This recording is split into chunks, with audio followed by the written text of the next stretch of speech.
الحمد لله نحمده ونستعينه ونستغفره ونؤمن به ونتوكل عليه ونعوذ بالله من شرور أنفسنا ومن سيئات أعمالنا من يهده الله فلا مضل له ومن يضلل فلا هادي له ونشهد أن لا إله إلا الله وحده لا شريك له ونشهد أن سيدنا وسندنا وحبيبنا ومولانا محمدا عبده ورسوله صلى الله تعالى عليه وعلى آله وأصحابه وبارك وسلم تسليما كثيرا كثيرا أما بعد فأعوذ بالله من الشيطان الرجيم بسم الله الرحمن الرحيم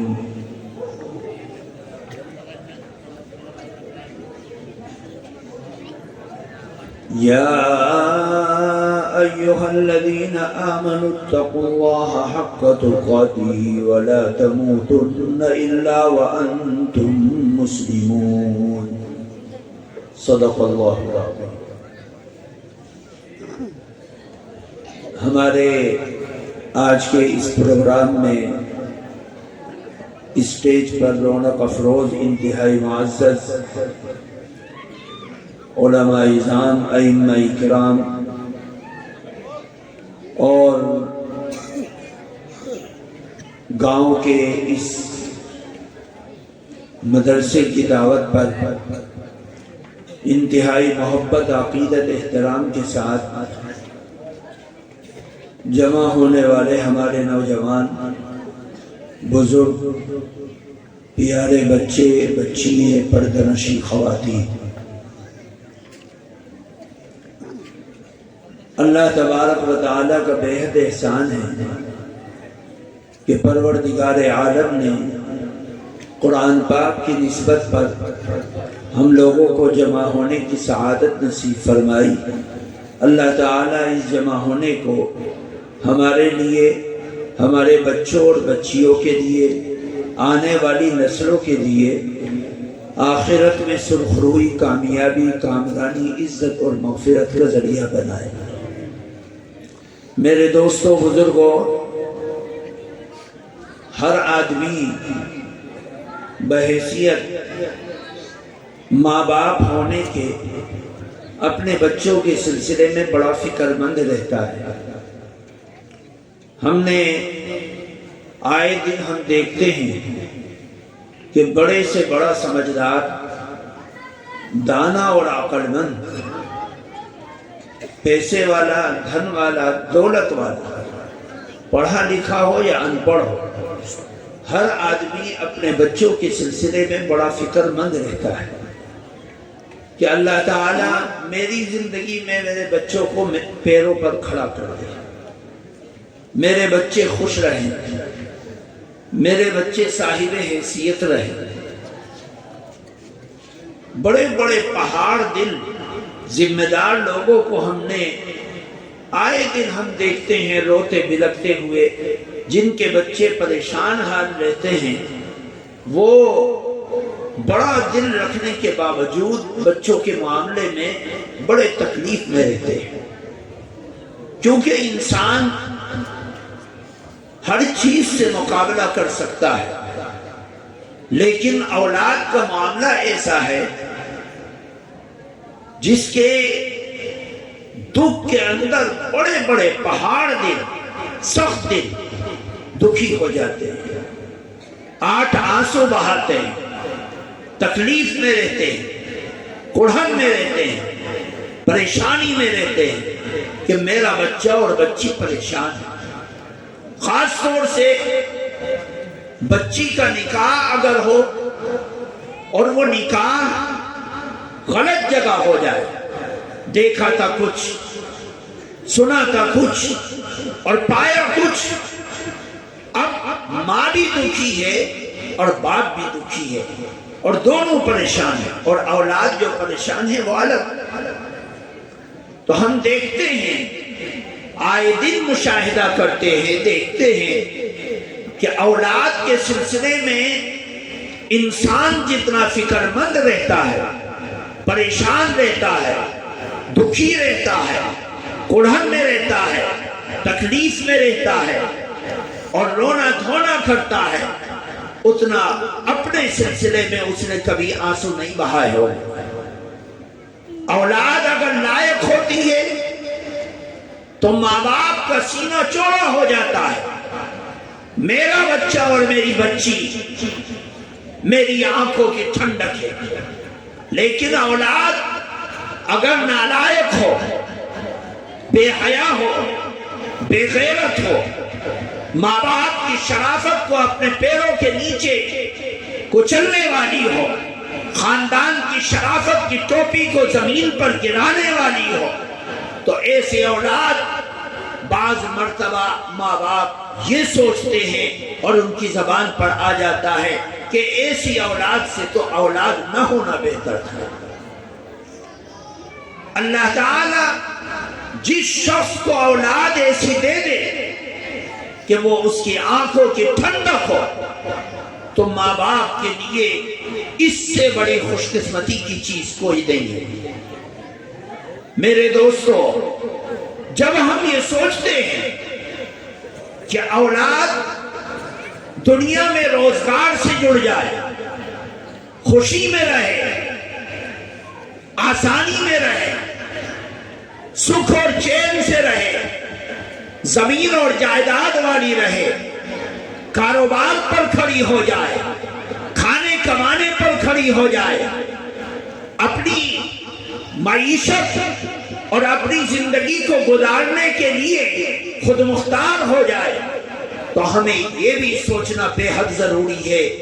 کہ دنیا کی معیشت اور دنیا کی خوشی عارضی چیز ہے، اس کی ایک انتہا ہے۔ انسان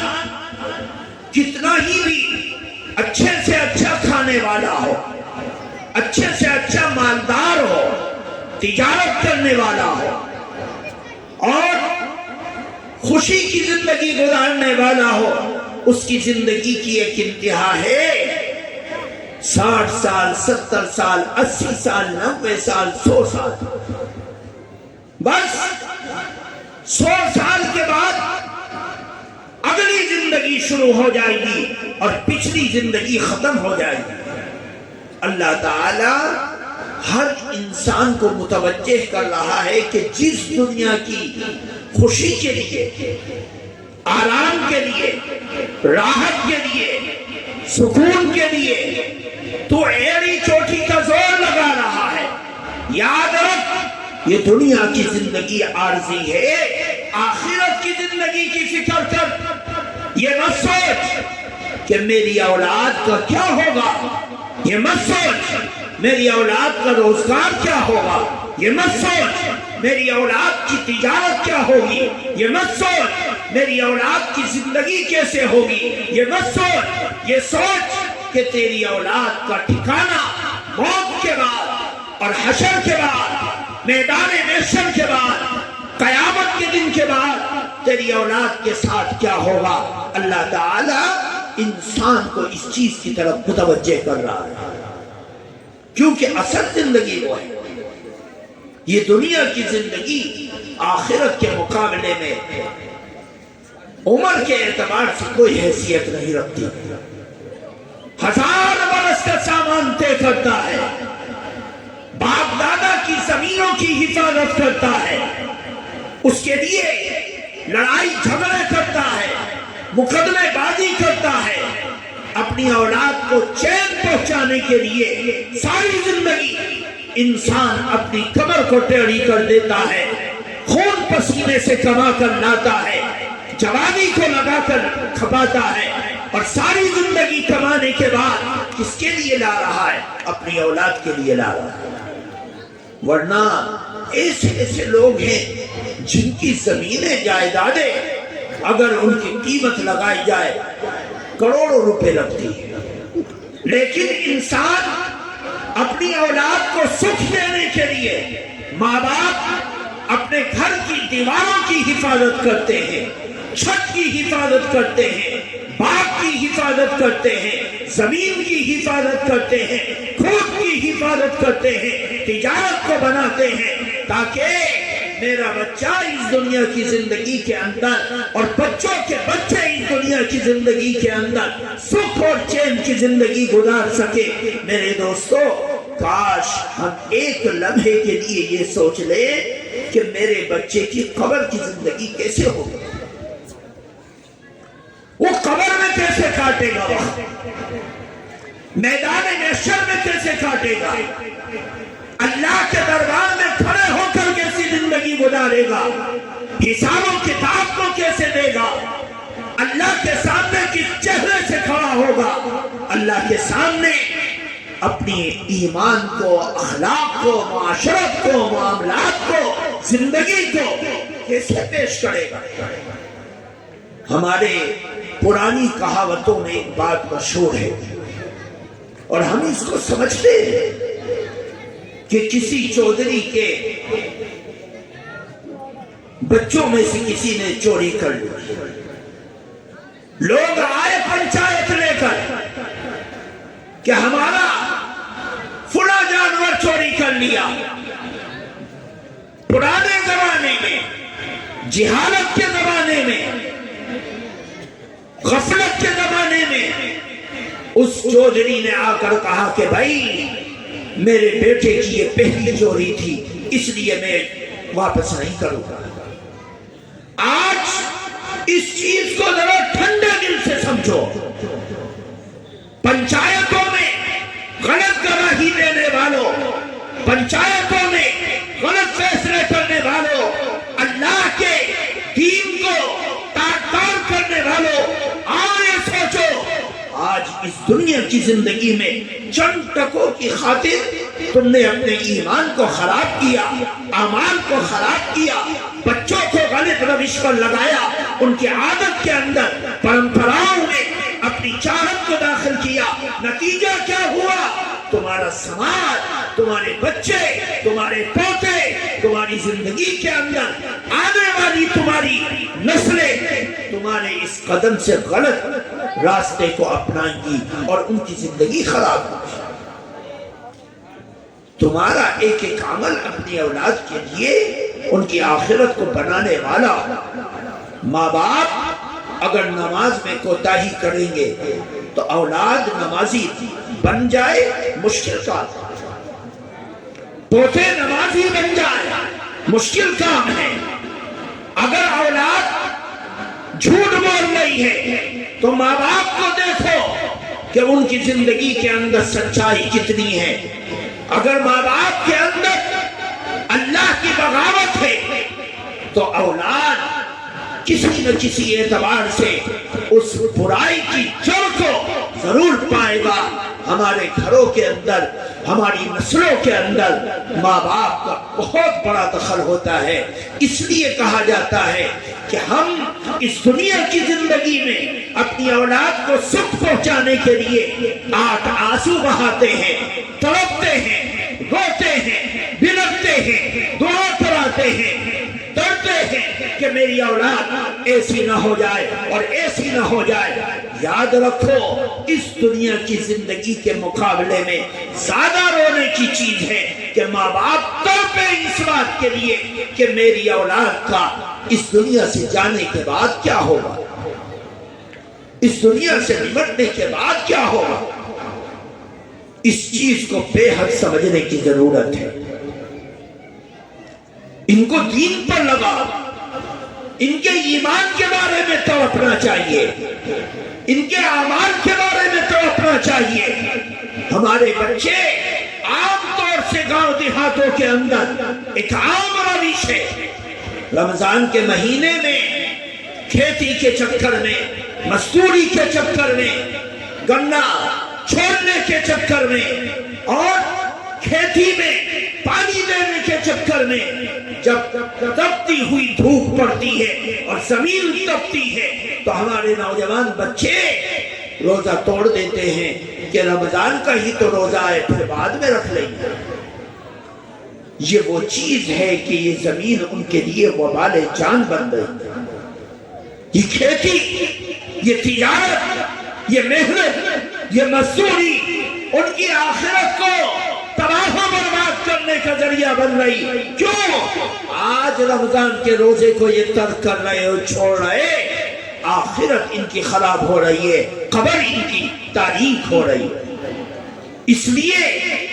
اللہ کے نبی صلی اللہ علیہ وسلم کا دین، قرآن پاک کی آیتیں ہمیں اس بات کے لیے ابھار رہی اور بتلا رہی کہ اے لوگوں، اپنے بات اپنے بچوں کو ایمان سے وابستہ کرو، اعمال کی محبت پیدا کرو، دینداری ان کے اندر آئے، رواداری ان کے اندر آئے، اخلاق ان کے اندر آئے. اور یہ سب چیزیں جب ایک سچے پکے ایمان والے کے اندر آئیں گی اور نسلیں پوتر اور پاک تیار ہوں گی تو ہمارا ماحول آٹومیٹکلی اللہ تعالیٰ کی خوشنودی والا اور ہماری آنکھوں کی ٹھنڈک یہ ہماری اولاد بن جائے گی. پیارے آقا نبی کریم صلی اللہ علیہ وسلم نے ارشاد فرمایا، آپ فرما رہے، آپ نے ارشاد فرمایا کہ جب انسان مر جاتا ہے، اذا مات الانسان انقطع عمله، جب انسان مر جاتا ہے اس کے عمل کو جو اس نے زندگی میں کر رکھے ہیں ان اعمال کے رجسٹر کو روک دیا جاتا ہے. کرامن کاتبین بیٹھے وہ لکھ رہا ہے، انسان مرا، اس کی نمازیں بند، روزے بند، زکوٰۃ بند، حج بند،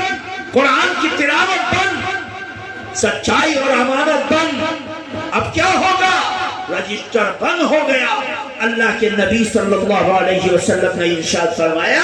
اس کے اعمال منقطع ہو جاتے ہیں، بند کر دیے جاتے ہیں، لیکن چند چیزیں اس کے اعمال میں اضافے کا ذریعہ بنتی چلی جاتی ہیں. ان میں سے ایک وہ خوش قسمت ماں باپ جو اپنے مرنے کے بعد اپنی پوتر اولاد، سچی اولاد، حیادار اولاد، ایماندار اولاد، صالح اولاد اس دنیا میں چھوڑ کر جاتے ہیں، جنہوں نے سچ بول کر اپنی اولاد کی پرورش کی، سچی گواہی دے کر اپنی اولاد کی پرورش کی، حیاداری دے کر اپنی اولاد کی پرورش کی، ایمانداری دے کر اپنی اولاد کی پرورش کی، نمازی بنا کر اپنی اولاد کی پرورش کی، روزے دار بنا کر اپنی اولاد کی پرورش کی. وہ سچی اولاد، اللہ کے نبی نے فرمایا ماں باپ مر جاتے ہیں لیکن ان کے مرنے کے بعد وہ نیک اور صالح اولاد جب ان کے لیے ہاتھ اٹھا کر مغفرت کی دعا کرتی ہے تو اللہ تعالیٰ ان کے اعمال میں ان دعاؤں کی برکت سے اضافہ کرتا رہتا ہے، ان کی مغفرت کے فیصلے ہوتے ہیں. خوش قسمت ہے ماں باپ جن کی اولاد نیک ہو اور انہوں نے فکر کر کے اپنی اولاد کو سچ بولنا سکھلایا، اپنی اولاد کو ایماندار بنایا، اپنی اولاد کو حیادار بنایا. میرے دوستوں بزرگوں، سب سے پہلی ذمہ داری ہماری یہ بنتی ہے کہ ان مدرسوں کی برکت سے، مکاتب کی برکت سے، تعلیم کی برکت سے، سیکھنے سکھانے کی برکت سے اور قرآن کی برکت سے ہم اپنی اولاد کو جوڑ کر ایماندار بنائیں، امانت دار بنائیں، قرآن والا بنائیں کہ قرآن کی آیتیں ان کی زبان پر ہوں اور ماں باپ کی عزت کے فیصلے اللہ کے عرش پر ہوں. یہ ایک سچے پکے مسلمان کی سچی پکی اولاد کی نشانی ہے. میرے دوستوں بزرگوں، دوسری چیز، یہ تو میٹر یہاں پر ختم ہو گیا. اب ایک جو بہت سنگین شکل و صورت ہمارے گاؤں میں بنتی آ رہی ہے اور ہم صرف ہم سے مراد وہ مسلمان جو ایمان کا، اتحاد کا، محبت کا دعویٰ کرنے والے ہیں کہ ایک مسلمان کو اللہ نے ایک کلمے پر لا کر جمع کیا. بتلاؤ، سعودی والوں کا کلمہ الگ ہے، سوڈان والوں کا الگ ہے، افریقہ والوں کا الگ ہے، امریکہ والوں کا الگ ہے، ہندوستان والوں کا الگ ہے، عرب والوں کا الگ ہے، بتلاؤ اگر الگ ہو تو کھڑے ہو کر بتلاؤ کہ ہمارا کلمہ الگ ہے، ان کا کلمہ الگ ہے۔ نہیں، اور تو اور ابو بکر صدیق کا کلمہ بھی وہی جو ہم کلمہ پڑھتے ہیں، حضرت عثمان غنی کا کلمہ بھی وہی جو ہمارا کلمہ ہے۔ ہمارا جو کلمہ ہے وہی کلمہ علی کا تھا، وہی کلمہ ابو ذر کا تھا، وہی کلمہ ابو ہریرہ کا تھا، وہی کلمہ سعد سعید کا تھا، وہی کلمہ خبیب خباب کا تھا، وہی کلمہ اماں عائشہ کا تھا، اماں خدیجہ کا تھا، اماں حفصہ کا تھا، اماں میمونہ کا تھا۔ کوئی کلمے میں فرق نہیں، ایک کلمہ تھا جو 1446 سال سے زائد عرصے سے چل رہا ہے۔ قرآن ہمارا الگ ہے، سعودی والوں کا الگ۔ بتلاؤ، ہمارے قرآن میں 6666 آیتیں، سعودی کے قرآن میں بھی 6666 آیتیں، ہمارے قرآن میں 114 سورتیں، سعودی کے قرآن میں بھی 114 سورتیں۔ ہماری سورہ فاتحہ میں 7 آیت، سعودی کے قرآن کی سورہ فاتحہ میں بھی 7 آیت۔ کوئی فرق نہیں، نہ زبر کا،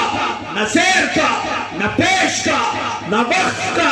نہ پڑھنے کا، نہ ادائیگی کا، نہ انداز کا، نہ لب و لہجے کا، کوئی فرق نہیں۔ قرآن ان کا جو تھا ابو بکر کا، عمر کا، عثمان کا، علی کا، زبیر کا، طلحہ کا، وہی قرآن سنگ ٹھیڑے والوں کا ہے۔ کوئی فرق نہیں۔ جو نبی ہمارا تھا ابو بکر کا نبی وہ نہیں تھا، اماں خدیجہ کا نبی وہ نہیں تھا۔ جو نبی 1446 سال پہلے دنیا میں ایمان کو بانٹ رہا تھا، ہدایت کو بانٹ رہا تھا، آج 1447 سال کے بعد وہی نبی کالوں کا، گوروں کا، امیروں کا، غریبوں کا، بچوں کا، بوڑھوں کا، جوانوں کا، مردوں کا، عورتوں کا، سارے سماج کا وہی نبی ہے۔ اس کا نام محمد تھا، اس کا نام بھی محمد ہے۔ اس کے والد کا نام بھی عبداللہ تھا، اس کے والد کا نام بھی عبداللہ ہے۔ اس کی والدہ کا نام بھی آمنہ تھا، اس کی والدہ کا نام بھی آمنہ ہے۔ وہ قریش میں سے تھا، یہ بھی قریش میں سے ہے۔ وہ بنو ہاشم میں سے تھا، یہ بھی بنو ہاشم میں سے ہے۔ کوئی فرق نہیں۔ وہ مکے میں پیدا ہوا، مدینے میں جا فنا ہوا، بس فرق کوئی نہیں۔ فرق صرف اور صرف ہمارے من کا فرق ہے۔ انہوں نے نبی کو دیکھا، پرکھا، سنا، اپنی زندگی کو تبدیل کر دیا۔ قرآن وہی، نبی وہی، کلمہ وہی، ایمان وہی، نماز وہی، زکوٰۃ وہی، روزہ وہی۔ وہ رمضان کے روزے رکھتے تھے، ہم بھی رمضان کے روزے کو رکھتے ہیں، کوئی فرق نہیں۔ اللہ تعالیٰ نے نبی کے زمانے میں ایک امام کے پیچھے فجر میں سب کو کھڑا کر دیا، ظہر میں سب کو کھڑا کر دیا، عصر میں سب کو کھڑا کر دیا۔ آج تک دنیا کے جس کونے پر فجر، ظہر، عصر، مغرب، عشاء کی نماز پڑھائی جاتی ہے، سب ایک ہی صف میں ایک ہی امام کے پیچھے آ کر کھڑے ہو جاتے ہیں۔ ہماری مسجدوں میں امام الگ الگ تو نہیں کہ بھئی کالوں کا امام الگ کر دو، غریبوں کا امام الگ کر دو، چودھریوں کا امام الگ کر دو، مالداروں کا امام الگ کر دو، سمجھداروں کا امام الگ کر دو۔ نہیں، سب کا امام ایک کر دیا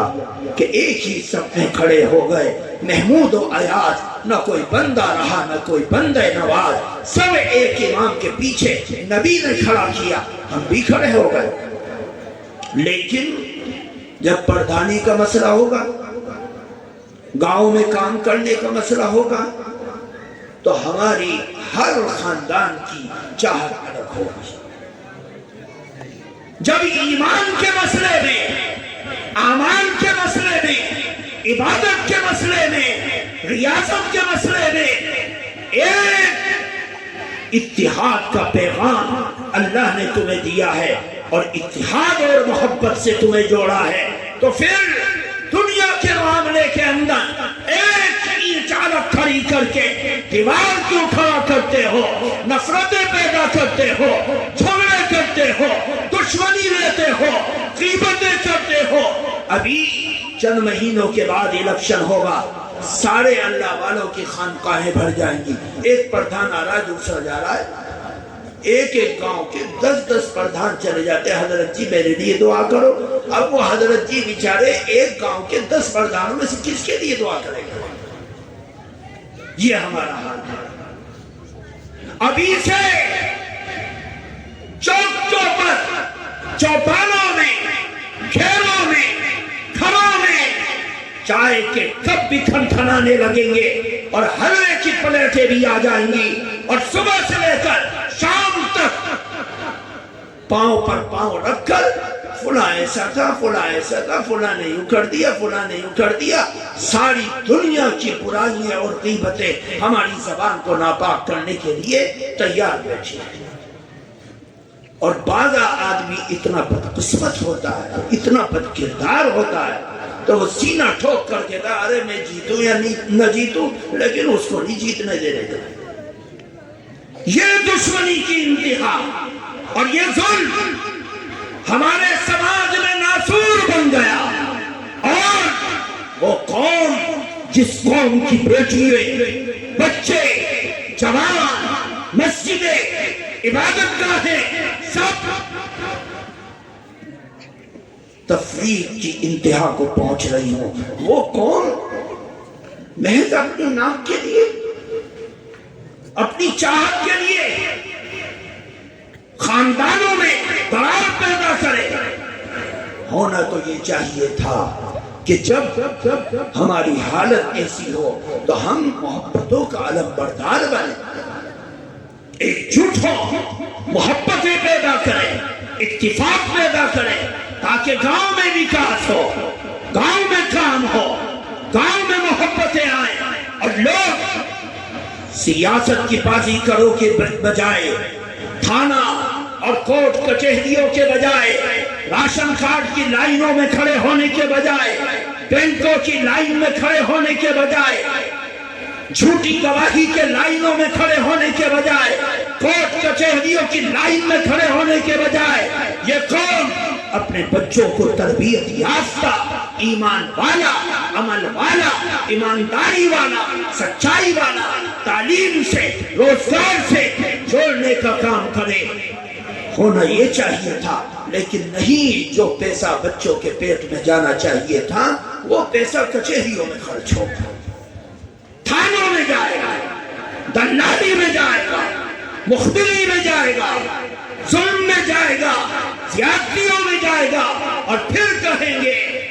یہ کیا ہو رہا ہے، یہ کیا ہو رہا ہے، یہ کیا ہو رہا ہے، کیا ہو رہا ہے، کہاں ہوگا، کیسے ہوگا۔ ساری دنیا کی خرابی ہم مول لے کر آتے ہیں۔ اس لیے آج کے اس پروگرام کے حوالے سے میں اس گاؤں کے نوجوانوں کو خاص طور سے، اور وہ لوگ جن کی